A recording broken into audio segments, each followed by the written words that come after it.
So we're gonna read some comments. It's been a while since I did like a regular responding to comments thing. I did 3 episodes, and then I didn't do one for a while, and then I did a recent one for a YouTube video. But I'm gonna do this to get caught up on all my articles. I don't know how long we'll go. This is probably gonna be a really long video, and I want to intentionally do that to try to put them all into one video rather than put out a bunch of videos of responding to comments like that. I get very few people are interested in this kind of stuff. So this will probably be pretty long, and I'm going to go as far as I can until my voice hurts. So who knows? It's probably going to be at least an hour. You'll find out. You can obviously look down and see how long the video is. But for those that don't know, even though I say this 1,000 times, I have a weekly column on beinglibertarian.com called Misconceptions, and nobody really leaves comments on the pages themselves, but the Facebook posts for the Being Libertarian Facebook page about each of my articles get about 100 comments each. So I'm going to go through those and just start with the newest one and just keep going back throughout the weeks until, again, my voice hurts. So we'll start with this one, the most recent one, Misconceptions of the Wage Gap Debate. And now this article, to briefly summarize, was an analysis of the wage gap debate itself. Not the wage gap, but the debate, and really just pointing out how it's kind of changed on how the debate used to be, like, the cause of the wage gap and why is this thing happening, the debate over is it discrimination, like are women being paid less than for the same job. Now we meaning the people that are against like the wage gap advocates or people saying it's a big issue, or like we pretty much won that because we're no longer debating whether or not it's discrimination. For the most part, it seems to be debating how do we get rid of it. It's like now the debate's kind of shifted over to not just what caused it, but even if it's not caused by discrimination, even if it's caused by personal choice, how do we stop it anyway? And I think that's an issue. Like I think that's a concern of like why is the debate shifted in this manner? And we should be fighting and advocating for it. Like if it's a group, as long as it's based on just people making personal choices, differences between two groups are not bad things. So anyways, on to the comments here. First comment, $0 minimum wage. There, I said it.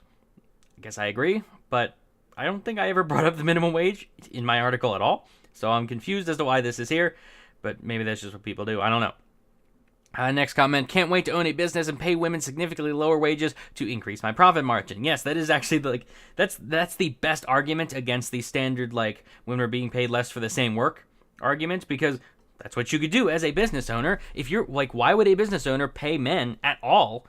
If they cost more, if they could pay men more, why not just fire the men, hire all women, and pay them less? If women are putting up with being paid less, why not just do that? So, like that to me is the best argument. You can say, if this were true, we would see this, and we don't.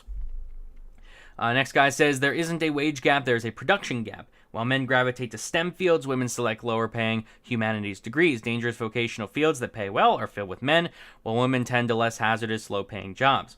And when men are in that critical career period when professions are being firmly established, women take a few years off to do the mommy track, meaning having kids. With less experience, they're simply worth less than their male peers when they return to the workforce. There are lots of reasons women make less. Sexism isn't one of them. Hell, if female employees could be had for a fraction of the cost, corporations would only hire women and maximize profits. Yes, I entirely agree.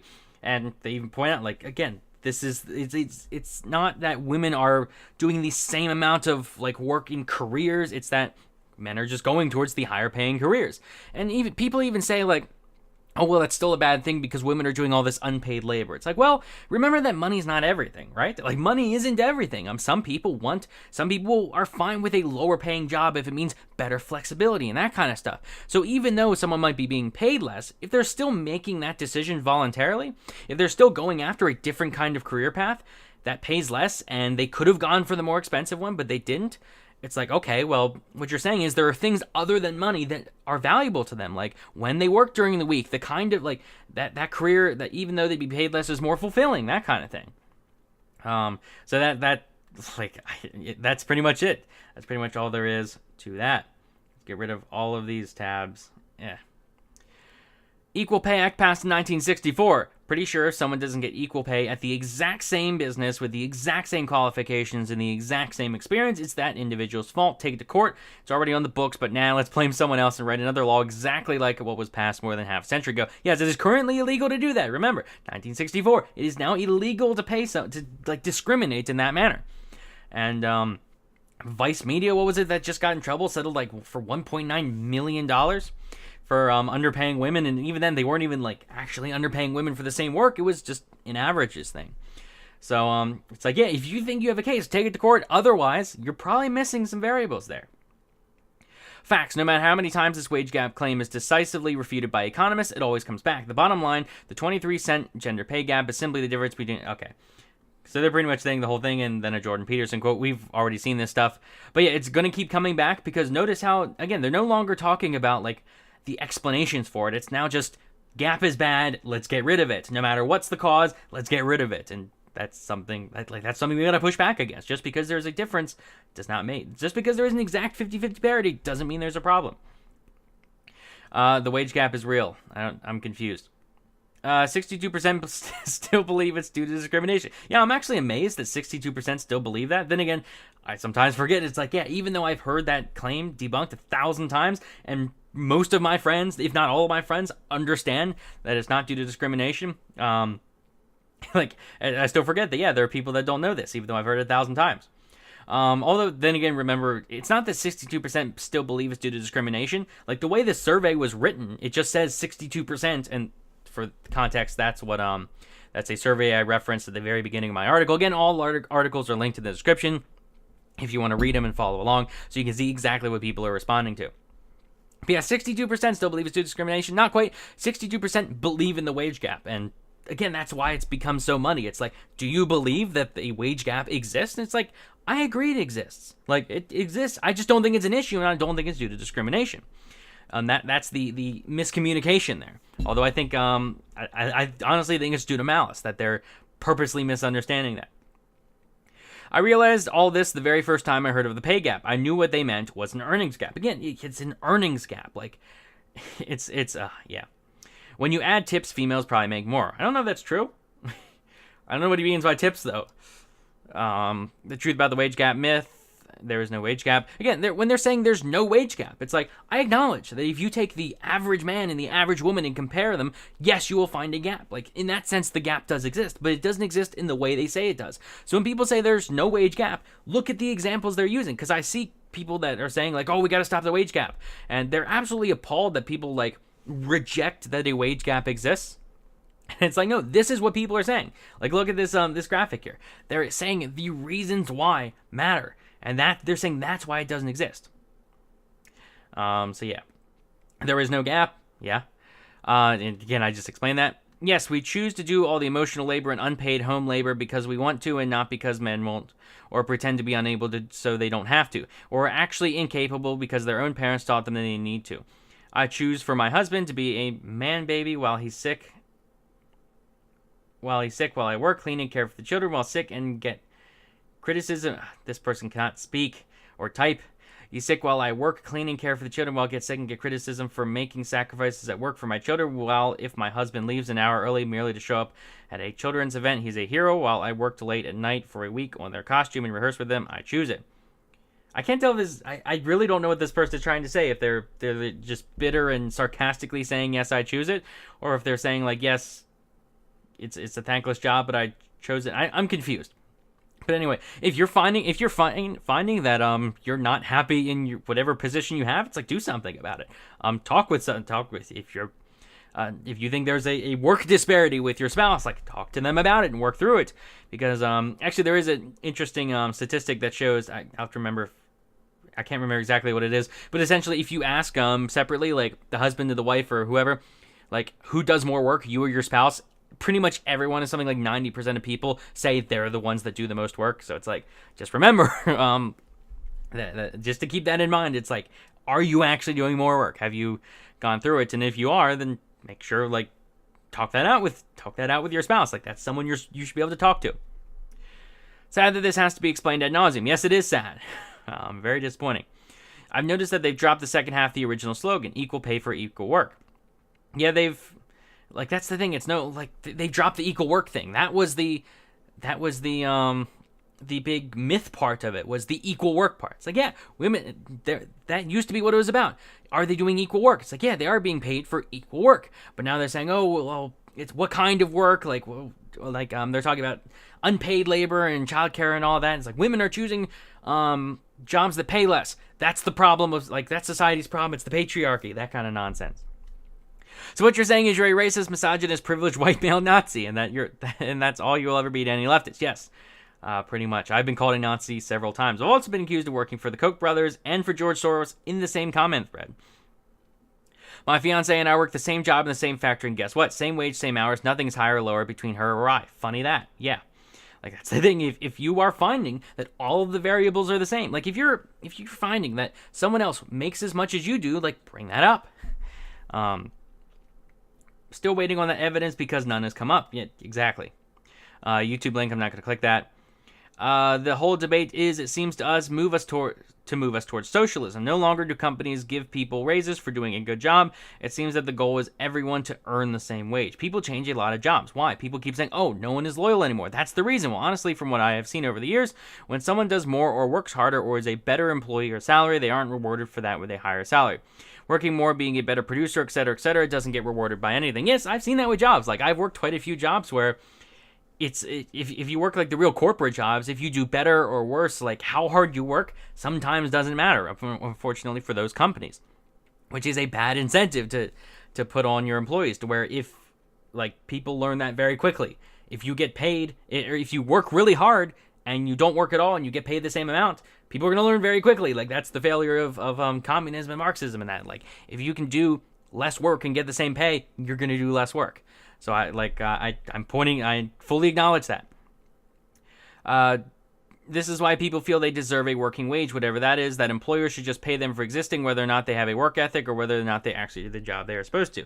It's like, honestly, the best thing you can do is it's a pressure thing. If you find there's no way to go, look for another job. If you find that there's no way to move up, like that's the thing. That's what I have to do when I find I can't move up. I have to find a better job. Next thing. Misconceptions of the burden of proof. So, libertarian, I see a lot of people all the time, like radicals, and I'm just using libertarians as an example, but radicals will say, like, no, it is, like, we have the morally right system, we're the best, like, we know what's up, and this is our moral theory, and if other people, the people that have the status quo, the people that are the centrists or the moderates that are pretty much okay with the status quo, they have to prove why they're oppressing me. So for, like, the ANCAPs to say government is illegitimate, they have to say, well, I hold the position that of no government, that's the starting point. The people that are in favor of the current regime have to, or the burden of proof is on them to prove why they have to prove why taxes exist. They have to prove all this stuff. They have to prove this stuff. And I disagree, honestly. Like, this is something that pretty much, I'm pretty radical when it comes to opposing loads of things, but I found that if you're a radical and you really want to change the system, I've seen people kind of get stuck up on what I just said, like, oh no, like, you guys have to justify the current system. Well, the point of the article is really to say, well, if a radical and a moderate go their separate ways, the status quo stays that way. Like, if you're a radical and you say other people have to prove to me their own system, it's like, well, that system's gonna, like, the system that is the way it is now is gonna stay that way unless radicals do something about it and really take the extra step to prove why their system is better. So I said the burden of proof is on the radicals to prove that their system should be changed, or that their system is better than the current system. For me, the null hypothesis, the status quo, is always the starting point. That is the one without the burden of proof, because that is the current system. And we can, it at least has, like, that's the starting point. Hopefully that made sense. If not, read the article, because I put a whole, 600 to 700 words into it and trying to explain it in a shorter way. It's, the words there are a lot better fleshed out than just off the cuff here. Comments. Not too many on this one. Moderates that are, for the most part, fine with the current system aren't going around arguing for the status quo. If they are, it needs pointing out, because I'm not seeing it. I see some in favor of more government, some in favor of less. The it's just right numbers are pretty small, statistically insignificant, if you prefer. Well, I think he's missing my point, because I wasn't saying, like, that most people are... I'm not saying that moderates are fine with the way things are, but I'm saying that they're fine with the basis. They're fine with the core of it, the foundation. Whereas, so libertarians are saying, like, completely overthrow, like ANCAPs are saying overthrow the government, anarchy. Like, libertarians are saying scale back the government massively down to nothing. And communists are saying, again, like the anarcho-communists saying overthrow the government, workers control the means of production, this whole thing. Like, they're talking about a major overhaul of the system. And the moderates, even though like Republicans, Democrats want their own changes in certain directions, And I'll admit, like, it seems that the people in charge of the Democratic Party now is becoming pretty radical. Like, I understand the whole thing, but my point is that for the most part, the elites, the people in charge, the congressmen, like the moderates, they're fine with a government. They're fine with a relatively market economy system. They agree that the foundation is fine. They just want more regulations, less regulations. They want they're not saying overthrow the whole system. That's what I'm talking about. So even though pretty much nobody is fine with the way things exactly the way they are, they're not saying overhaul the system. And that's what I mean by moderates. Too complicated, I am right most of the time. I assume that's a joke. I really enjoyed reading this article. You don't see too many articles out there talking about the logic behind a debate, but I would say that anybody intelligent enough to be worth debating with is going to put up a fight before coming over to seeing another side of things. This is why I think it is important as a libertarian to initiate debates, because many people simply have not been exposed to other ideas, and an intelligent person would, in my opinion, question and scrutinize an idea before accepting it. The wrong kind of accepting. But anyway, yeah, good point. Like, exactly. I think if you're someone that wants a radical change in the system, that is your job. Like, you have to get out there and argue for that. Because I see, people just kind of sit back and say, well, I'm right, everyone else is wrong. And they just kind of, they act like other people are trying to change their minds. And it's like, no, you're the one that has to go out there and change people's minds. You're the one that really has to put in the extra effort. It sucks if you think you're right and everything is wrong and everything's bad and you think you're right. That sucks that if the system is nowhere near the way you want, but that's your job. Like, you have to do that. Don't mind me just commenting to become a top fan. That's funny. How libertarian are you? Libertarian, right? Yeah, it's just an infographic. I'm going to skip that. On to the next one. Misconceptions of victim blaming. I did an article on that, and I did a video on that, and I'll leave a link to that video in the description. So, victim blaming, pretty much talking about the people that are saying, like, oh, you're victim blaming. Oh, you're victim blaming. That kind of thing. Like, they say, like, oh, you suggested a pragmatic alternative to avoid being a victim of a crime. Stop blaming the victim. That kind of thing. Anyway, if that doesn't make sense, read the article. I also did a video on it, and there were some good comments that people did point out that, or there was one, or a few rather good comments, like, yeah, there are legitimately awful people out there that will victim blame, and they're, like, if you are actually victim blaming, it's like, that makes you a pretty awful person.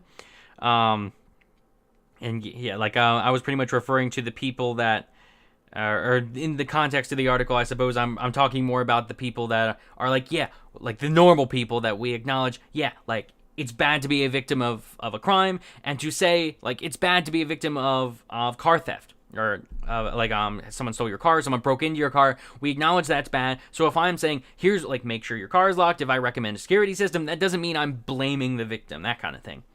That's to briefly summarize that.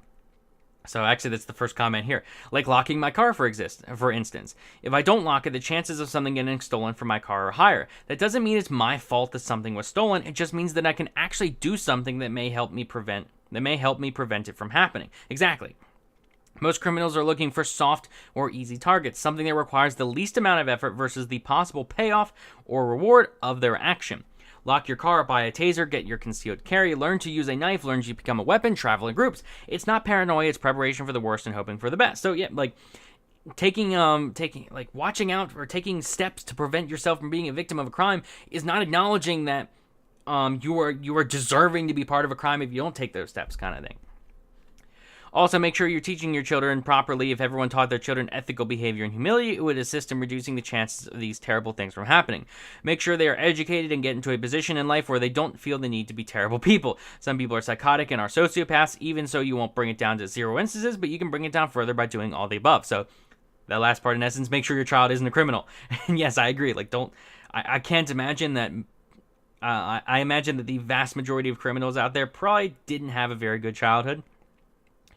But people who live in a constant state of victimhood are far easier to control. True. I'm not addressing, or I'm not talking about being a victim, that kind of thing. So yeah, don't be a victim. That's another related point. Saying that you could have avoided a situation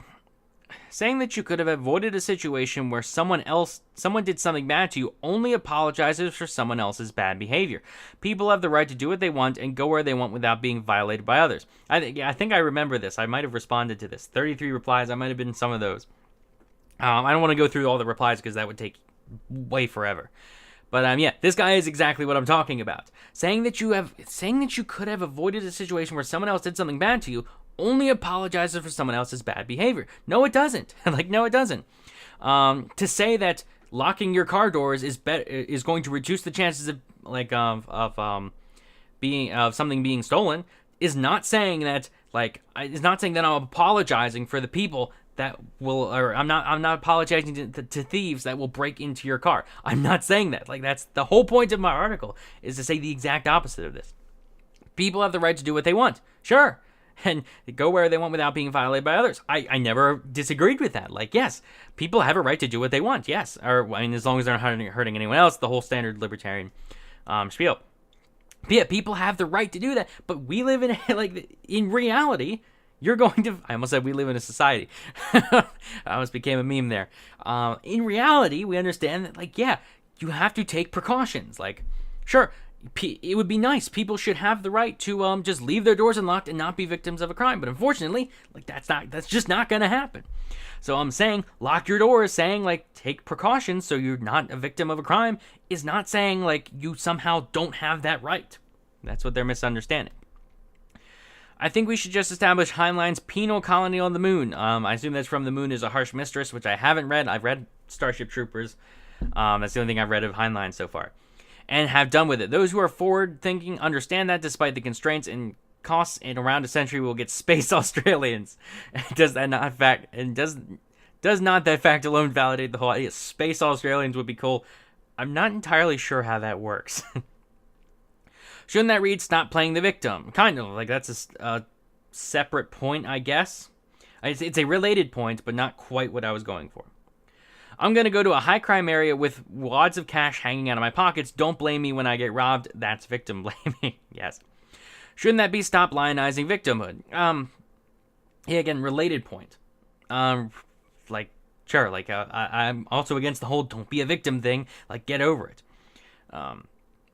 Libertarians can stop causing problems and hurting people whenever they want. Communists treat people that better than libertarians. Definitely a troll or a moron. What if I was a black gay actor walking in MAGA country at 2 a.m. just trying to get home from Subway? Yes. Yes. In that sense, I agree entirely. That's a reference to Jussie Smollett for anyone that's, for some reason, is watching this months from now. Depends on the circumstances. Someone gets robbed, sure, I won't blame them. Someone gets offended because someone is wearing a hat they don't like, I blame the victim for being offended. Yes. I agree. Skepticism and advice is not victim blaming. Yeah, that's the whole point of the article summed up in 7 words. Skepticism and advice is not victim blaming. Personally, don't understand the difference between blame and responsibility. Blame is only used for naming who caused the problem. Responsibility, ability to respond, applies to anyone who can solve or prevent the problem. I suppose. Yeah, so I agree with that. I guess you have the responsibility to pretty much take care of yourself, make sure you're not a victim of a crime. You have that responsibility to take care of yourself and protect yourself. But yes, the blame is not I'm not blaming you if you fail to do that and become a victim of a crime. I'm just pointing out hey, there are ways around that. Serious. Think about the children who identify with these chips. Your comments are insensitive and hurtful. We need more tolerance for chip-related problems and less toxic remarks that are causing chip stereotypes in this country. I don't know what... Am I forgetting something I mentioned in my article about chips? I don't know. We need to take away certain people's rights to chips that are dividing us as a nation. That's just his example. Okay. People only see chips as a snack and not respectful of their identity as plain or sour cream or however they identify as. It's a cultural of rape and bigotry in a world of violence where chips have no say as to the bag in which they identify. They are born this way, and we need to educate ourselves about chip identity and bag choices. It's not their problem, but yours. You're a racist, chip-hating bigot. That is hilarious. The caption alone breaks it down pretty well. Sadly, it will go in one ear and out the other with certain folks, as we've already seen with that one dude. But I am always personally victimized by acts of public violence because the laws governing how free I am are always attacked, altered, expanded, or created to restrict my freedom, while doing nothing to combat the reason for further restriction of my freedom. Sure. Sure, I guess I can agree with that, depending on the context. Try and start this topic in a cosplay community. You'll get torn apart just for trying to discuss it. I'm not part of a cosplay community, and I don't know any cosplay communities, so I'm not going to try that, but I see what you mean. Like, maybe she shouldn't go out after dark and wear that short skirt. Yes, I see what you're trying to say. Like, I'm not saying that, I know there are people out there that say that, like, oh, she deserved it. She was asking for it because she wore the short skirt kind of thing. I know I've never met anyone or known anyone that says that, but yes, I acknowledge those people do exist. But yeah, like, it's to say that don't go out at 3 o'clock in the morning alone. Like, that's more common sense than necessarily advice. But yeah, that kind of thing. It's like, I'm not saying that if you're reckless with that kind of thing. Like, I'm not saying if you're reckless that you deserve something bad to happen to you. I'm not saying that. But anyways, read the article. I think people know what I'm saying by now. Skepticism is not blaming the victim. No one should automatically believe when hurling an accusation. The burden of proof is on the accuser, not the accused. That is kind of related to what I was saying. I don't know if I really went down. I don't remember going down that road. But yes, that is side point. I agree with that as well. We believe in the concept of innocent until proven guilty. And I've seen people go after that, like, oh, if it's not a court of law, then we don't have to go with innocent until proven guilty. It's like, no, that's a principle. That's not just law. That's a principle we have to go by. Human behavior versus human behavior. What are you going to do to act on human behavior? I'm not entirely sure what they meant by that. Should say stop creating victims, which is exactly what the politicians and police do. Without victims, they're out of business. True. I don't know if you can really get rid of victims in the context I was talking about of like assault, but sure, maybe. Apologist /S, yes. Sarcasm. Not everyone's a victim just because they don't get what they want. True. Again, not entirely related. Not from what I'm understanding at least, but sure. I think the current left-wing stance on it is that we should just tell criminals not to commit crimes.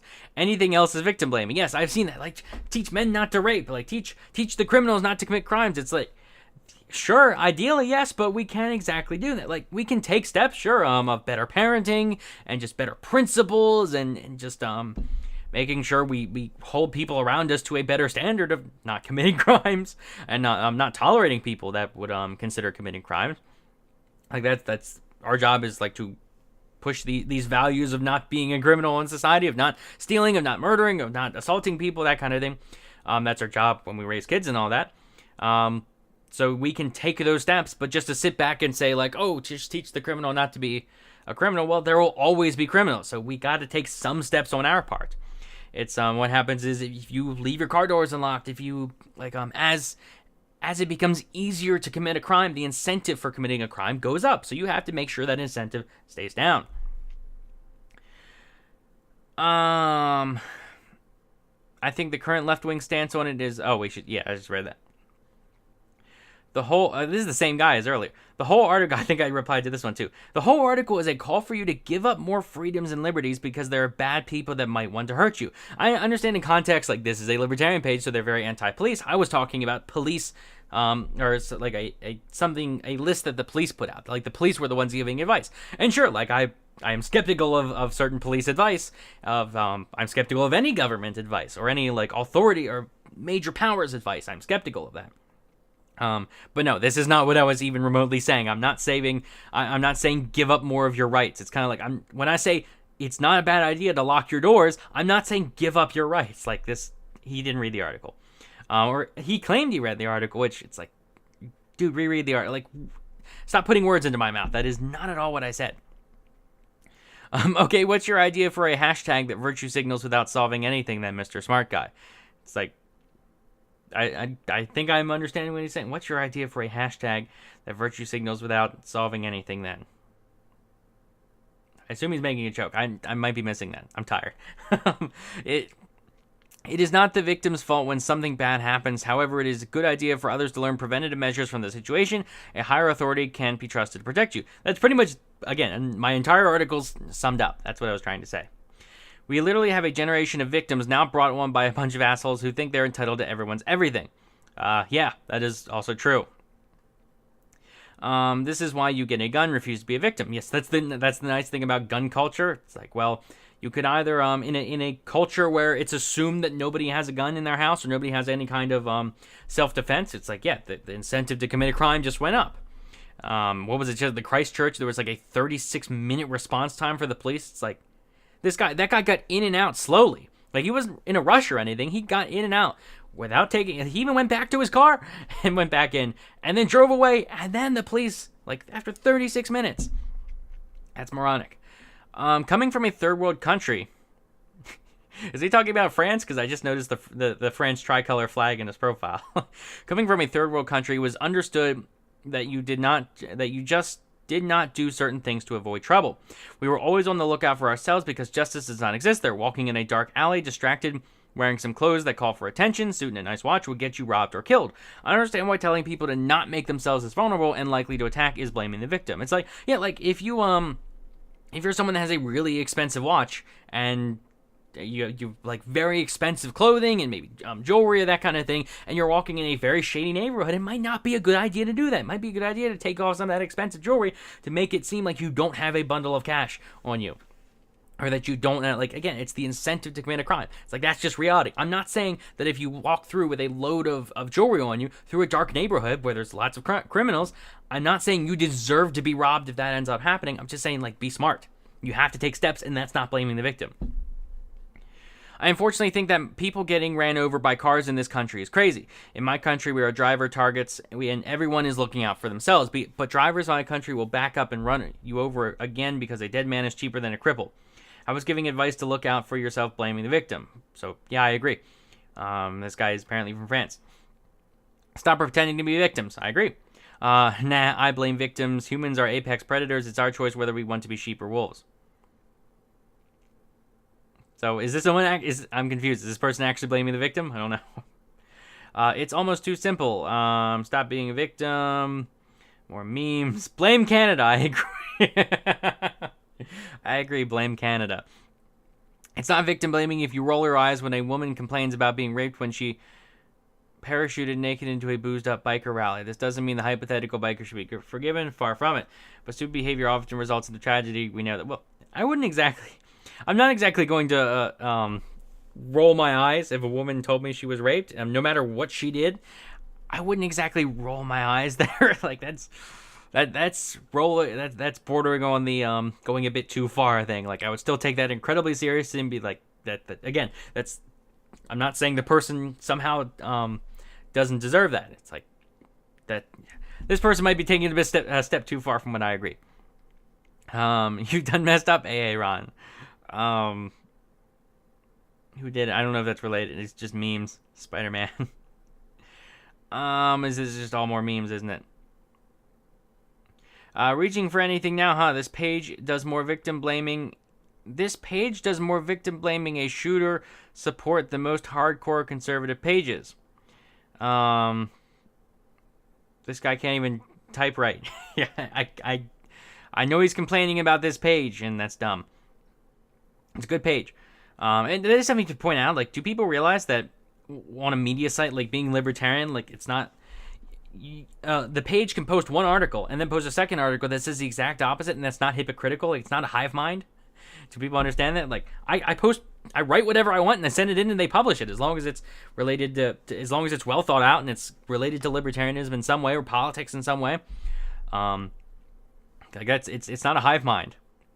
I always place blame on volunteer victims, the weak, the unaware morons who expect others to protect them. They choose the weakness, they volunteer to be victims.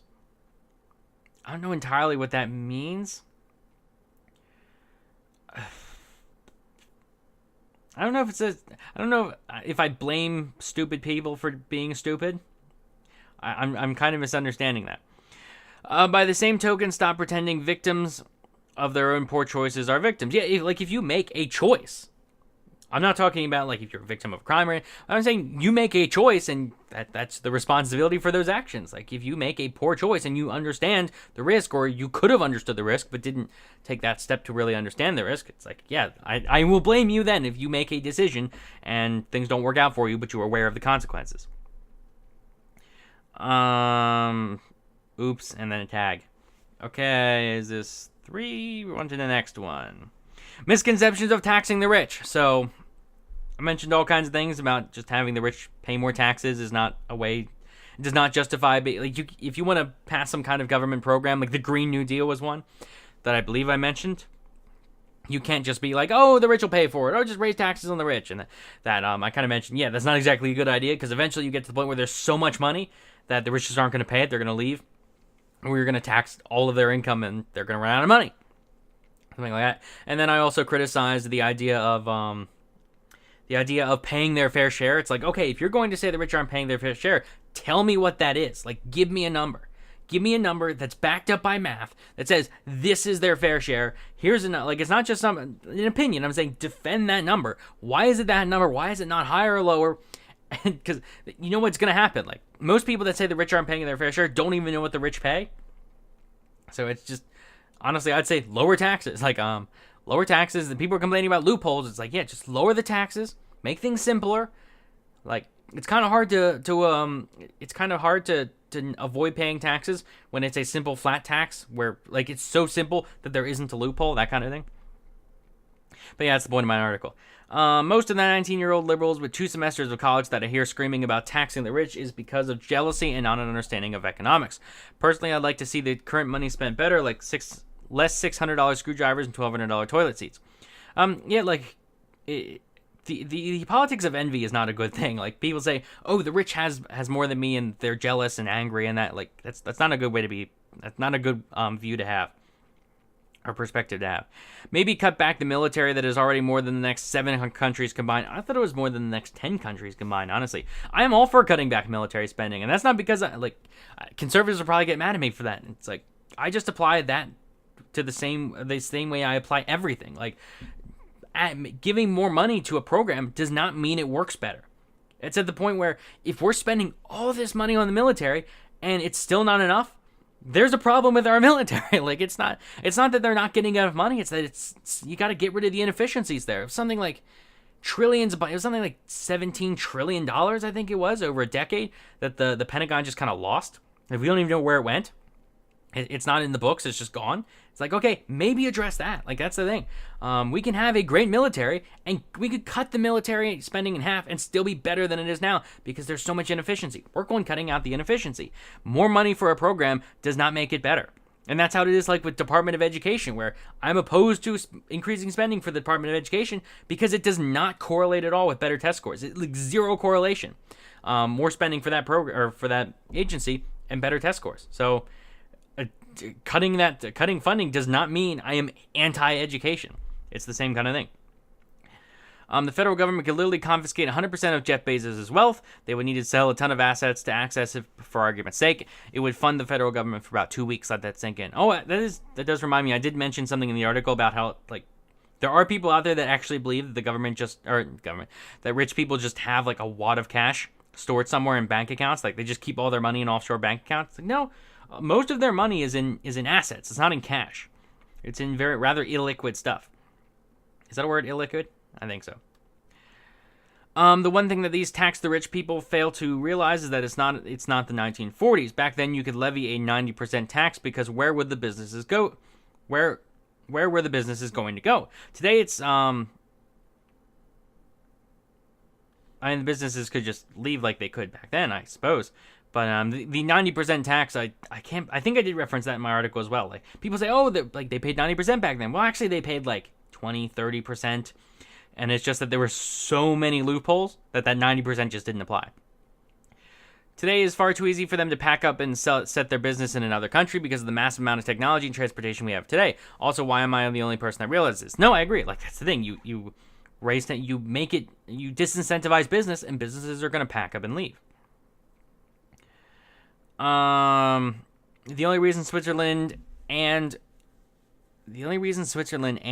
other models for successful socialism can afford their massive social programs is they've largely outsourced their national defense to the U.S. and they have over 50% income tax. It's true. Yes, and actually, there's a phrase that people use to apply to Sweden. It's like, how do you get a small fortune? Well, you start with a large one and then just slowly dwindle it away. And that's how it applies to a lot of the like social democrat systems, the like Scandinavian socialism, where you just make a lot of money off of, like, you just have a very successful economy for capitalism, and then you feed off that.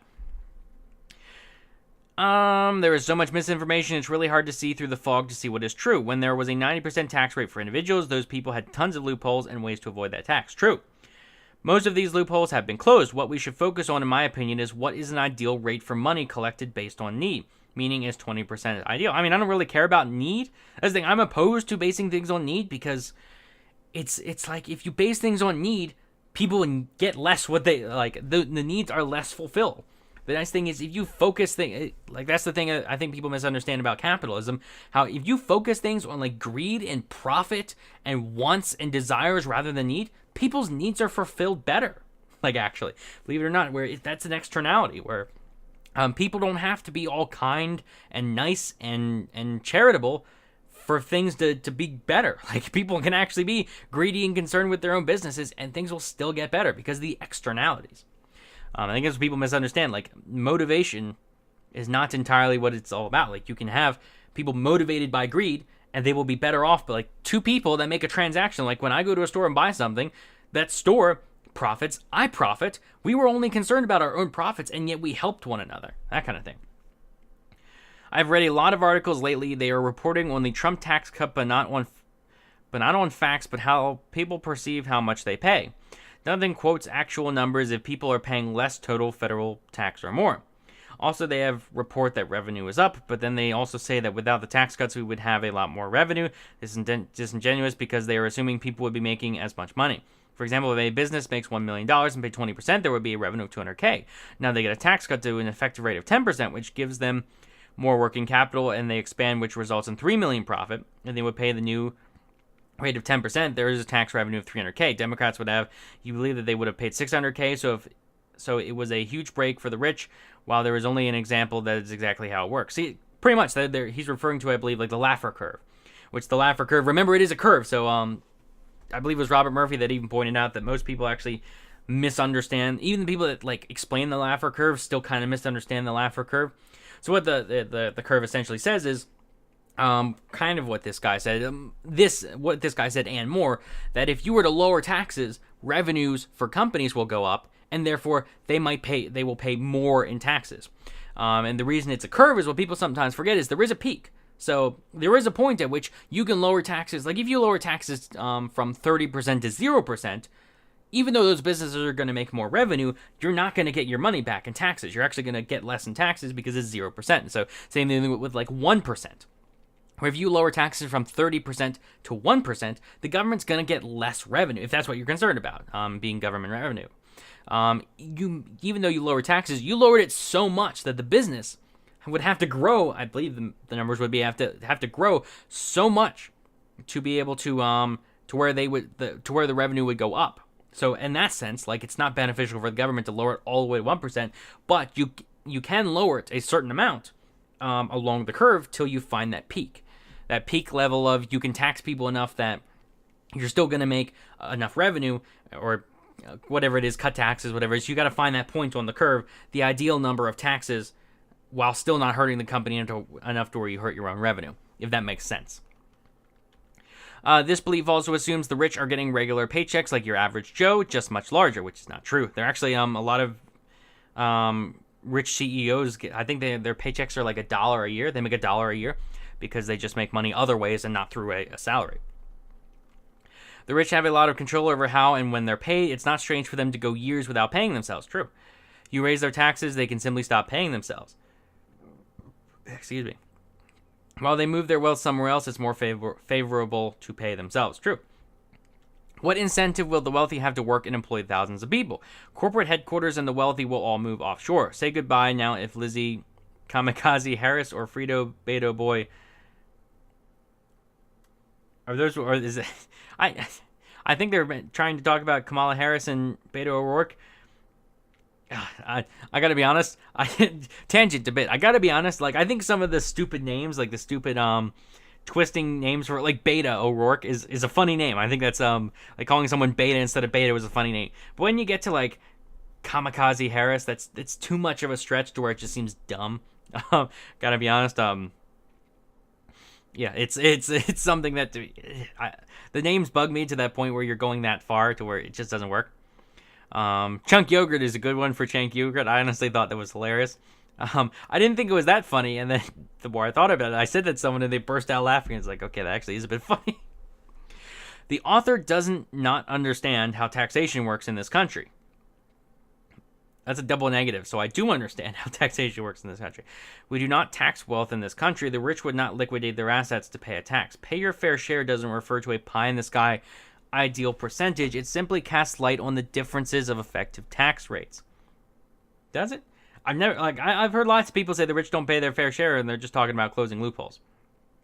And it pretty much just means close loopholes, raise taxes, anything to get the rich to pay more. The wealthy don't pay their fair share because their effective tax rates are single digits or low teens because they don't make their money from a traditional job working 9 to 5, but from capital gains on investments, which are taxed at much lower rates and can be offset with solid investment strategies. I'd argue that the wealthy do not pay their fair share because corporations benefit disproportionately from our government, and what's good for the corporation is good for shareholders. The wealthy. American infrastructure was the catalyst for the post-World War II economic expansion. And as the corporations grew, they began to see the rest of the world as an opportunity. As American business spread throughout the world, it used the military to protect from nationalist movements, to protect shipping lanes from foreign influence, to overthrow governments hostile to U.S. business interests, and the military-industrial complex is the catalyst tons of economic activity in the U.S. behalf. I sort of, it would depend on the specifics he's talking about. I sort of agree in that, sure, there are tons of tax loopholes. There are tons of people that pay nothing in income tax, but generally, when people are talking about the rich in general, if the rich pay something it's the top 1% pay. I have the exact numbers, but it's a crazy amount in terms of wealth. So overall, whenever people say the rich should pay more, it's no, the rich should pay less. Everyone should pay less, to be honest. I just want everyone to pay less. If someone is getting off scot-free and paying less in taxes, I don't see that as they're not paying enough. I see it as other people are paying too much. So honestly, just simplify the tax code. Just do something like a straight 10% flat tax or something. Whenever people point out that someone is Amazon pays less in taxes. Well, I would do that. I would do it. Amazon. If I was Amazon, I would do the exact same thing. If someone could walk out, if a lawyer came to you and said, "Hey, I can get you money back on I can make you pay less taxes, therefore your revenue goes up, and all I ask is something like 15% of what I save you," or even though 50, 60% of what I save you, it's still a good deal, and I would gladly take that deal. So honestly, when it comes to taxes are so high that I don't feel any. I could pay 1% of what I pay now, and I'd still feel pretty patriotic because I think I'd be paying enough for society. So when other people are paying less, it's okay, well, I should also pay less. I don't really take issue when rich use tax loopholes, because it's I would do the same thing. If the problem is that the rich are if the problem is that the rich aren't paying enough because they're exploiting tax loopholes, well, close the loopholes. And you can't just say close the loopholes. The only way to do that is to simplify the tax code with something much simpler. We're talking straight 10% or something, rather than all these extra little numbers here and there. Just keep it simple. Trickle-down economics is a fraud. Creating massive tax cuts for the wealthy and corporations doesn't create jobs, puts more into the pockets of wealthy executives. I stopped listening to you when you said trickle-down economics because no one that knows anything about economics at all uses the words trickle-down economics. That I can dismiss them right away because absolutely zero people say yes. Nowadays that I've seen, I've followed economics from all kinds of different groups, and I've seen all kinds of right-wing groups talk about economics. Not a single one has ever said I support trickle-down economics. The only people I see criticizing trickle-down or saying the word. Let me start over. I'm speaking over my own words. The only people I ever see using the words trickle-down economics are people criticizing trickle-down economics, which makes me think, what are they criticizing? Probably a straw man. And then he quotes a Bernie Sanders thing. So, yeah, not exactly the best source there. Here's the problem with media on Facebook. If you don't have the full fact in your article, some may be inclined to stop reading. I did it as soon as I read the 70% tax on the rich. Seems everyone screaming about it forgets that the proposed 70% tax is taxed on income after 10 million. I believe without any loopholes, this means the rich will be taxed about 3 million on the first 10. Then if they made it another 10, they'd be taxed 7 million. Let's point out something. The income of most rich is return on investments, be it stocks or otherwise. The argument that someone with means to make large investments is working hard, I think, is a bit of a moot point. I don't really care if people are working hard. That's the thing. People are talking about, like, working hard.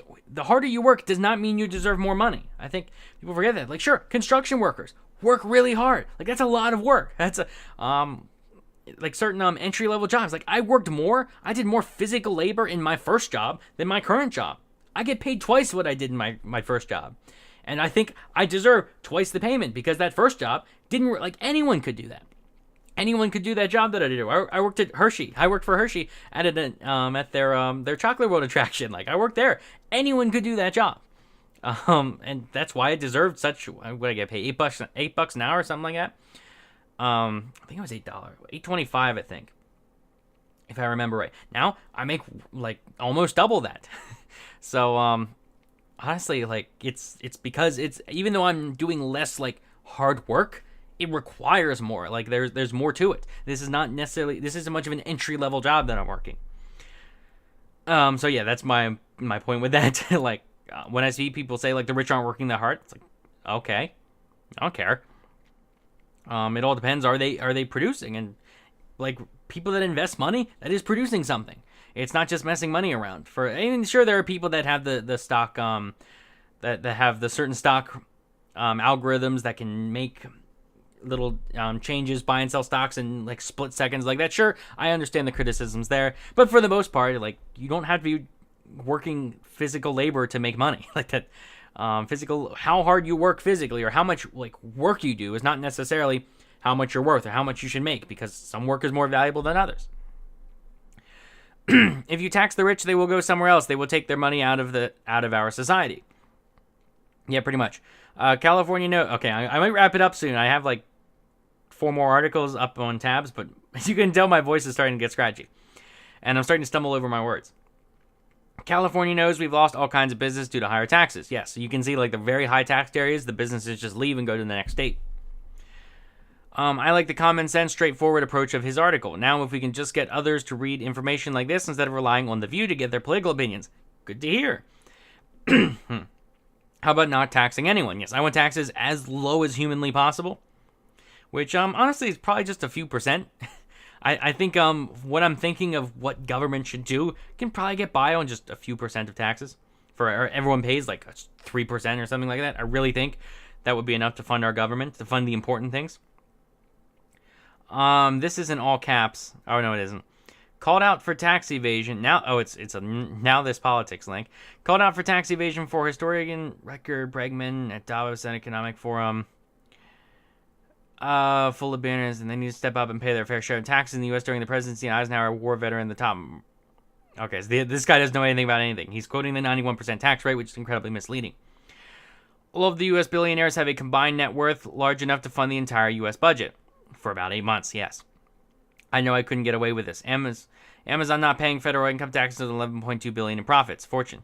So, yes, like Amazon pays a lot in taxes. It's something like, I forget what it is, but they pay a lot. It's like people were saying they pay net zero or Amazon got money back. It's like, sure, if you look at that one, I think it's just income or whatever, or in corporate income, something like that. But believe me, like, remember, like, every time you buy something, you pay taxes. So, honestly, like, Amazon, I can't blame them. It's kind of like if the system is rigged a certain way, I can't blame people for taking advantage of that kind of system. I'm never going to blame someone for saying, like, for paying less taxes than they have to. That's up to the government, really. Heavy taxes on the rich is an excellent idea. Let's start with Billy C. Cankles, Clinton, Nancy Pelosi, NFL quarterbacks, and Holly Weird. Again, with dumb names. But yeah, again, like, you have to remember, like, there's so much. If you're complaining about a company not paying enough taxes, like, complain about the tax code and how complicated it is. Complain about how much we're spending. Like, there's so much more. I think, honestly, there's so much more things to criticize, to be honest. That's my thing. If we can afford war, we can afford social programs. That's a dumb argument. Like, honestly, I think that's a dumb argument. I don't like that. If we can afford X, then we can afford Y. It's like, if I were to say I can't afford a yacht because if I don't know what it is. Picture anything. Like, I can't afford to buy a yacht. Well, why? Like, imagine someone coming back. Well, if I could afford a vacation, if I could afford a week-long vacation to the Bahamas, then I can afford a yacht. That's a dumb argument. It's like, no, you can't. Like, if anything, it's the opposite. If you just spent a ton of money on something, that doesn't mean you can afford this other thing. I don't like that. It's the more, again, like if we can afford war, we can afford social programs. We can't afford war. Like that's the thing. We're so massively in debt because we are spending money on things we can't afford. To say like we can afford X, therefore we can afford Y. No, that's not how that works. So I guess the rich are exempted. No, honestly, I talked about taxing the rich, but I'm pretty sure I mentioned in my article, it's more because everyone brings up taxing the rich. Nobody brings up taxing the middle class and poor. Like I want everyone to pay less taxes. It's not like it's especially the rich. It's just I'm responding to the attacks on the rich. I'm everyone to pay less taxes. So what's the solution? End all income taxes and only fund a national military? Yeah, it sounds awesome on papers, but so does communism. In real life, I don't think it would be as awesome as we all think. I think collectivism can be beneficial for someone's, i.e., public education infrastructure. I'm strongly against public education just because if you look, there are tons of examples of just private education systems doing great, like absolutely great. I mean, we're talking like poor people getting access to private education, like that thing where I'm very much like public education. Think about public education. I went to one of the best schools in the country. And or one of the better schools, like top 10%, top 5%, and it was awful. Like it was terrible. I was massively disappointed. Like we're talking about the current public school system. You put kids in school, or at least I'm talking about the United States, but you put kids in school for 13 years and they can't even get like a $15 an hour job. Like 13 years and they can't get a $15 an hour job. Like that's that's an issue, and people would never accept that with a private company. Like imagine if a private school took your kids for 13 years and the kid's not worth anything. Like the kid's not worth a minimum wage job or whatever. Like people would never stand for that, but it's always an exception when it comes to government. So I mean, I consider myself a minarchist. Like government should fund as few things as possible. Like you can do national defense, sure, maybe a court system, sure, maybe police and that's all local government stuff, of course, police and firemen, and there are even examples of private fire companies, but things like that. Just pay for a bare minimum. But you can have. I'm confident that with all that's going on, you could have taxes down. Even if you want to. Okay, let's say you want a basic social safety net. Let's say you want public schools. I still think you can get by with taxes at like 3-4% for the average for everyone across the board, and you'd be able to fund all that stuff. Like you have no idea how much money is wasted. Private defense. Like you could cut our defense budget in half, and I think we'd still have a fantastic.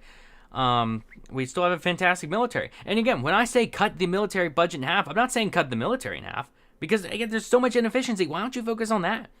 Like if someone is spending ridiculously on buying all this crazy stuff, you don't say let's give them more money. You say no, we have to cut things. And it's not even it's not even cutting necessary good things. Just cut the bad stuff. Cut the fat. Trim the fat. Let's see, next one. I think a more accurate article would be misconceptions of a libertarian thinking they're experts on everything they have no knowledge of.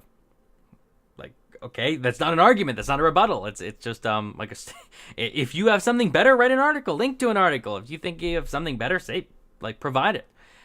This is just nonsensical.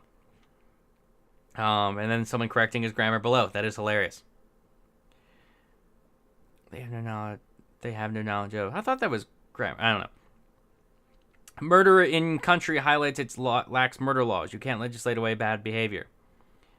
I'm not sure what that means. It only works everywhere when it is attempted because America before Reagan was. Only works everywhere when it is attempted because America before Reagan was. God, why don't you just say, well, real capitalism has never been tried? I'm confused at what he's trying to say. It's not even that real capitalism has never been tried. The interesting is like the socialists, they say, this is the system we want. There's a revolution where all the people are socialists, all the people are communists. They get their revolution, and then it's like, yeah, it's communist for the first try, and then as soon as it's communist for the first few weeks or whatever, then someone else takes control. I admit that like capitalism isn't perfect, but I would find anyone to put like what I find interesting is you have a bunch of you have like the neoliberals and the neoconservatives that say like, yeah, free market's great, and then they do the exact opposite. It's like, no, we had a fantastic free market system. Like, why is it that the country that tried free market capitalism became one of the best countries in the world, one of the most successful countries in the world, like USA? Like things were fantastic. I'm not even saying like real capitalism has never been tried. I'm saying we have a capitalist system. It's just bloated with things that capitalists aren't advocating for. Taxes, whatever you think is fair, yeah. Depends how much of that labor was performed with material purchased by the owner. How many millions of dollars was sunk into the business by the boss in order to provide a use for that labor? The creation of the building, purchase of the machinery, the creation of a pay system to accurately record the labors, that there is transparency on claimed hours worked by either party. How much of all that should the laborer be expected to pay? How about from the other end, if the business fails and the loans go into default, how much of that debt should the workers have to pay? Zero, right? Because they weren't the ones investing and borrowing money to build it. They didn't incur the risk. Instead, employee is out of a job, which sucks, but they aren't suddenly having to pay back the loan. The owner is now out of work and faced with crippling debt. I think I get what he's trying to say, and I agree. He's addressing to someone else, and I'm not sure what the other person said. Yeah, I agree. I mean, he's accurately describing that sometimes people forget, like, the risk is worth something. Like, risk is if you're taking the risk of something, that is a even though it's not physical labor or anything, that's still a contribution there. If you're accepting all the risk of something, that's what people miss when it comes to business owners. Like, if you're a business owner, you are taking that risk, whereas the employee of that business is not taking a risk. Like, at worst, he loses his job, but he's not taking a major financial risk like that. Socialist programs in the U.S., Department of Agriculture, I'd repeal that. Amber Alerts, I mean, you could privatize that. I don't care if the government does that or not, but you could privatize it. Amtrak, I'm against Amtrak. Public beaches. I mean, private beaches are better, honestly. Public busing services. Again, you could privatize them. Public busing services is provided by local governments anyway, so, like, if they want to do that, okay. Like, if I'm not too much focused on, like, local government stuff, because, again, if a local government does something, like, if a local government has all these government services, it's not that hard to just pack up and go somewhere else. So I am much more fine with the implicit consent of paying for a certain program if you move to a certain, like, local neighborhood kind of thing and there's public housing or public busing. I'm fine with that. Business subsidies, I say repeal all business subsidies. Census Bureau, that costs next to nothing to take a census in that. The CIA, I mean, I think it's probably bloated, but CIA is part of defense. Federal student loans, like, that's why college is so expensive in the first place. I'm not a fan of student loans. I've never taken out a student loan, and I have a 4-year degree. And I'll admit, part of that is due to luck. Like, I did have help, so I'm not entirely innocent there.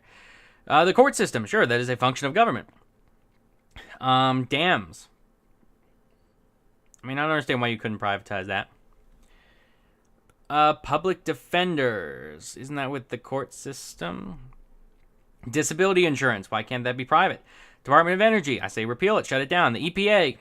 You could probably shut it down. We had it until the 1970s. Like, and again, there's plenty of ways to, like, there's, what was it? The EPA just, like, turned the Colorado River orange because they took all those toxic waste and dumped it there by accident. Yeah, we can protect the environment in ways better than the EPA. Farm subsidies, repeal all of them. I don't even know if you can actually see this on the screen. The FBI, sure, that's a function of government. FCC, repeal it. FDA, repeal it. And people forget, like, the FDA was, like, people remember, you might learn in history class, like, the FDA, Upton Sinclair wrote this book called The Jungle, exposing the meatpacking industry, exposing all this horrible stuff. The Jungle was a fiction book. Like, it was like 1984 or Fahrenheit 451. It was a fiction book. It was a novel. Like, I'm not even saying the stuff is false, therefore it's fiction. It was a novel. Like, people forget that. FEMA. I mean, I'm not entirely opposed to FEMA. Like, I have no issue on that. Fire departments, that's local government stuff. Food stamps, repeal them. Garbage collection, again, you can privatize that. That's local government stuff. I'm not concerned. Healthcare, I say privatize it. Like, believe me, I work in healthcare. Privatize it. Repeal all the regulations. It's nonsense. That's why healthcare is so expensive. Public housing. Charity can do that. And charity does do that. The IRS. Abolish the IRS. Again, like, the IRS, like, simplify the tax code to the point where, I know this is all, like, bumper sticker level stuff that I'm saying, because I'm just going through these very quickly, but, like, we don't need and the agency like the IRS so incredibly complicated. Like, again, just mail it on a postcard. I'm not opposed to that. Keep taxes simple. Public landfills. I didn't even know those were a thing. Public libraries. Again, why do you need a public library? Privatize it. Things are on the internet now. Like, there are plenty of private libraries out there. Medicare. Repeal it. Medicaid. Repeal it. Military, that's normal defense stuff. State national monuments. I'm not entirely opposed to that. Public museums, privatize them. They take better care of their stuff. NASA. We have SpaceX now. National Weather Service. I didn't know weather needed to be nationalized. Why can't private companies do weather, for God's sakes? NPR, privatize it, even though it kind of is. Public parks, privatize them. Probably. I don't know. That one I'm a bit iffy on. PBS, privatize it. Even though it kind of is. Again, something like 10-15% of its funding is from the government. So, if it's good, why do you need to fund it? Peace Corps, I don't know about that. Police departments, you can localize that stuff. Prisons and jails, sure, I admit we need prisons. I'm not one of those abolish prisons people. Public schools, I already told you how much I'm not a fan of public schools. Secret Service, again, that's part of private defense and that, I guess. Sewer systems. Local government? Snow removal, local governments, private companies. That's all private. Snow removal services is all private companies anyway. Social Security, repeal it or privatize it, whatever. Get it out of the government because it's about to collapse. It's collapsing. We're going to run out of money in 2040 or something like that. Public street lighting, again, local government stuff. Department of Transportation, highways, roads, bridges. Again, you get roads. USPS, privatize it. Vaccines. I didn't know government was. I guess government funds vaccine research. I don't know. Privatize. Veteran health care. I don't know. I understand that, sure, provide, if you're, we need a military in the sense of, sure, you can provide benefits, but I imagine you could privatize the VA and things would be a lot better. Just provide, funding for, I assume you can have some kind of healthcare package alongside with, being in the military for veterans. Welfare, repeal it. White House, that's pennies. That's pennies. I don't even know what the WIC program is. State zoos, you can privatize zoos. The biggest thing most socialist liberals forget is wealth is mobile, and you are going to start taxing people 70% on everything above 10 million. Everyone from Rupert Murdoch to Serena Williams will leave this country faster than if Trump was made God Emperor. And unless you are going to hold people at gunpoint, I just do not know how you're going to stop wealth from leaving the country like rats off a sinking ship. Exactly, people are just going to pack up and leave. If it was really about a fair share, someone would be lobbying for a flat tax. Agree. What is your fair share of the fruits of someone else's labor and what entitles you to owning another human being? Is that an Ayn Rand quote? That might. I know what that's from. I know the person who said that. I can't remember what it is. But anyway, next one. We're almost done. Oh, this is the Foundation for Economic Education article. How universal basic income can be used to suppress free speech. I did a video on this. Also, the article linked in the description, of course. I think the title is pretty much self-explanatory. I basically said, give government power, they're going to exploit that power. Kind of thing. You're giving the government a lot of power when it comes to that. And again, I already did a video on why I don't think that's fear-mongering. Fear-mongering is when you take something that has a 1% chance of happening, and you capitalize, you exploit that and say, oh my God, this is definitely going to happen. I don't think it's fear-mongering to point out that giving the government more power is a bad idea, especially in the current political climate. So Dan Clements, agree. Thank you, Dan. This is easy to address. You just write the protections into the law. Well, you can't do that because remember that, you write the protections into the law. Okay, people will unwrite those protections. It's legislation that gets manipulated over the time. Again, for context, read the article. I'm not saying giving the government power and they'll exploit it right away. I'm saying down the line, 10, 20, 30, 50, 100, 200 years from now, if you're giving the government power, eventually the administration that you don't like is going to get in place and do things you don't like, and they're probably going to exploit that. If you think I don't think it's fear-mongering to say there will be a corrupt, evil administration in place at some point in the next 200 years of America's history. And you don't want to give them the reins of power. You don't want them when that happens, you want them to have as little power as possible. So no, you can't just write the protections into the law because that law will be changed. It's a universal basic bribe. Speak out, then be cut off. I do think it's bribe. Anytime government give you something, it is in order to further control you. Want the money, do what I say, sheep. Even if the government wants to give you something, even if people, I don't think it's always meant to be used to control you. But the point is that even if it's not meant to be used to control you, it eventually can be exploited in that way. Andrew Yang memes, you get $1,000. Justin Trudeau here in Canada subjected student summer programs to an abortion litmus test. Pro-abortion, of course. I don't trust progressives with any type of programs that facilitates their social engineering impulses. Yes, like you don't want any kind of test like that. UBI has been supported by libertarians like Milton Friedman and Friedrich Hayek. Yes, but I mean, do people like that is obviously lacking context. Whenever I've seen libertarians advocate for universal basic income, they say, okay, if we were to repeal the entire welfare state, we would be for UBI as an alternative to the bloated welfare state, which doesn't rebut my article because that doesn't rebut what I have to say. That doesn't disprove my point in any way.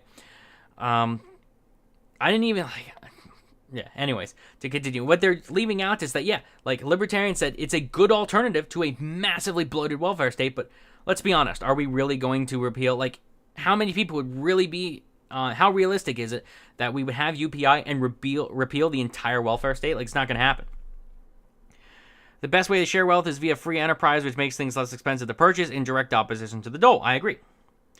I can't imagine the U.S. being around long enough to implement something like this. It's all over but the shouting as is. I mean, I don't know how long the U.S. is going to be around. Sometimes I forget that like a surprising number of countries are very young. We're a pretty young country, and there are loads of countries that are far younger than us. So sometimes it's like, yeah, I have no idea how long. We might have 10 years left. We might have 500 years left. We might have 5,000 years left. It's going to come to an end eventually. I just have no idea when. I really have no clue, honestly. I don't know where I stand on this issue. We give a lot of tax dollars to private contractors in the welfare industrial complex. Yes, they can get rid of those. From what I read, those on welfare will get universal basic income, and that's it. The billions paid to the welfare industrial complex will go away, and this money will go to the UBI program. What intrigues me are the small percentage of entrepreneurs who now work odd jobs, think fast food, to pay for food and rent, who instead could be starting a company and or inventing something that is cutting edge. Yeah, honestly, like, when people say like it just seems to me there's so many different regulations and there's such a bloated system that rather than focusing on adding new things to fix things, why don't we just cut? Like, we need to cut stuff. Rather than introduce a problem and then introduce a solution to that problem, why not just repeal the problem? If that makes sense. The problem with UBI is that it's not going anywhere. It's not anywhere near enough for citizens and way too expensive for government. People are going to need mathematical formulas, not wishy-washy feelings. Everyone has an opinion, no one has a formula. That's how the left operates. The purpose of my article was to say, yes, everyone is talking about can it work? Like, what's the numbers? What's that look like? And I understand, like, that's an important debate. I'm not putting that down. Like, can it work is what I want people to talk about. But then I said, even if it could work, this is why I'm still against it, was the point of my article. UBI is just a carrot with a hidden stick. I agree. In 1944, FDR proposed an economic bill of rights. They were every American has a right to a job. I disagree. An adequate wage and decent living. I agree. A decent home. I disagree. Medical care. I disagree. Economic protection during sickness, accident, old employment, or old age or unemployment. A good education. I disagree. I don't think any of those things are human rights, and I think as soon as you make them human rights, they become scarce. So, honestly, it's like people have to remember that when I'm opposed to something becoming a human right, it's not because I don't want people to have that thing. It's because I think for some reason, as soon as you start making it a human right, think what happens when the government starts taking over food? Well, you get bread lines. Like, notice how when the government takes over something and tries to make sure everyone gets it, it becomes scarce. So yeah, socialist calculation debate, or they can't do it. The left wing of mine has no talent to link action to consequence. It acts on blubbering, short-term emotion, and vote grubbing. Pretty much agree. That's a very simplistic view of things, but in concept, I agree. The poorest in Mexico get government welfare in order to live. This leaves them at their mercy. Women can't even have their children through midwives anymore because government has mandated they get all treatment from government hospitals. Midwives are a huge part of culture. It's also statistically safer than government hospitals. Yes, like, remember, as soon as the government promises you something, they have control of that thing. Like, think about the United States healthcare system. Sure, it is based on a private market, but the government has its talons in that so much that now healthcare is insanely expensive.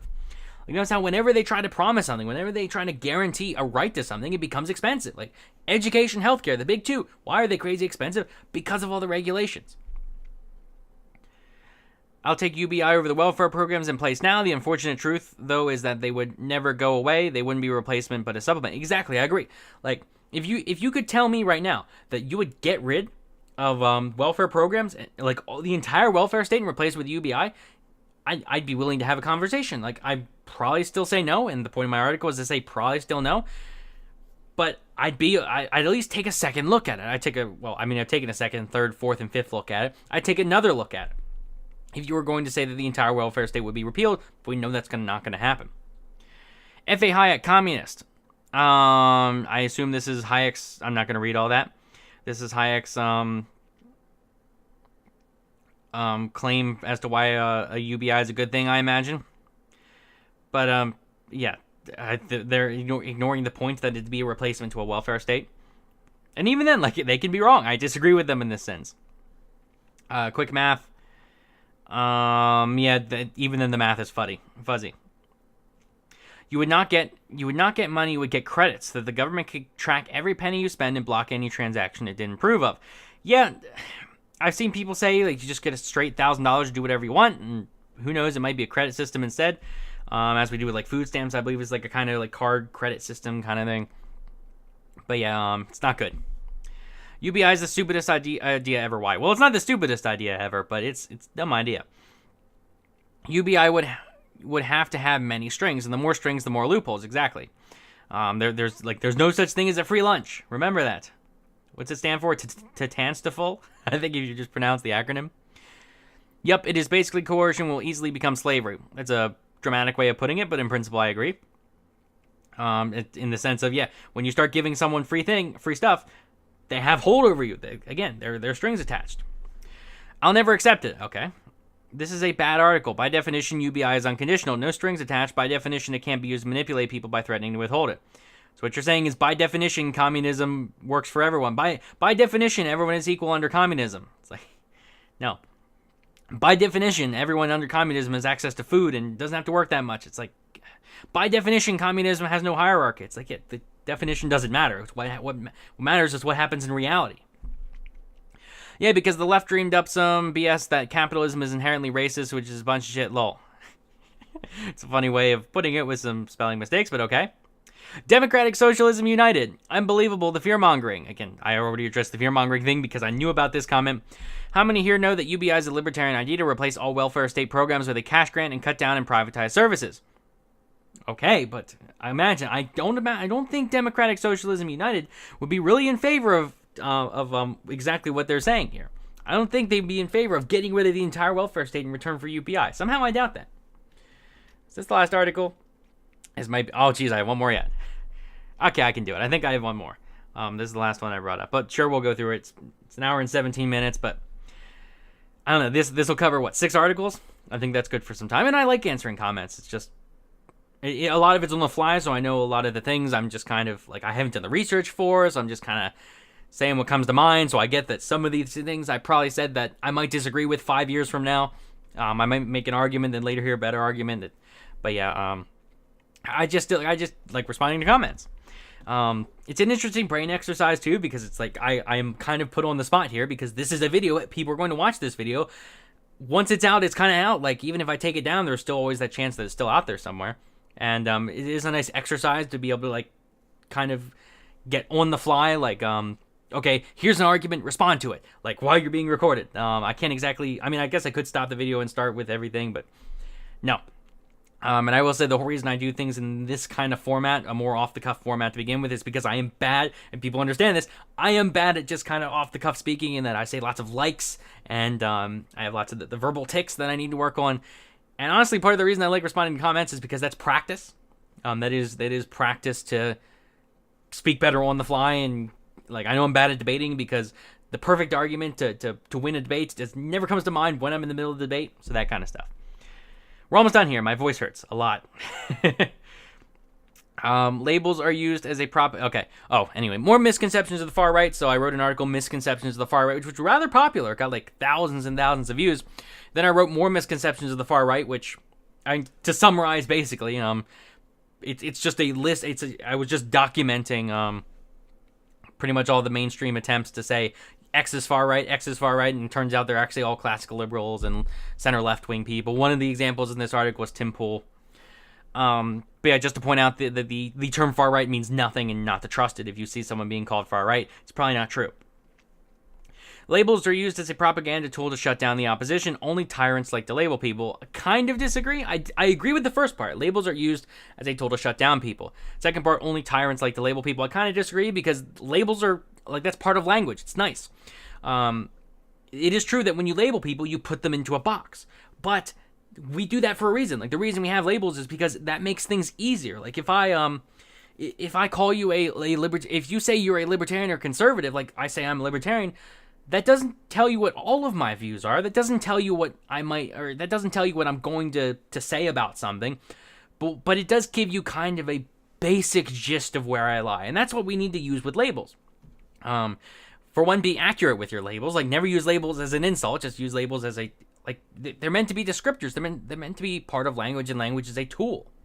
So, and that's true. Like, if I call myself something, it's to give you a general idea of where I am. I might have some exceptions here, some exceptions there. I might change my views over time. Like, since I've started this channel, my views have changed a lot on certain things. If anything, I'm less libertarian and more right-wing than I was a year ago, or 2 years ago, or 5 years ago even. Like, I used to be an anarcho-capitalist, and I don't consider myself that anymore.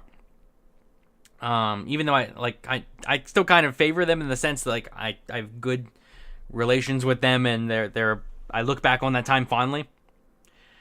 But yeah, so I don't even know what the point of that was. Oh, yeah, labels. Thanks to Obama's socialism, we have crossed a threshold that we will have to push to fight our way back from. These far-left people are just trying to push us into the UN's waiting arms. Neither agree nor disagree. I do take an issue with people saying Obama's a socialist, and it's like, Obamacare? I think that's a socialist policy.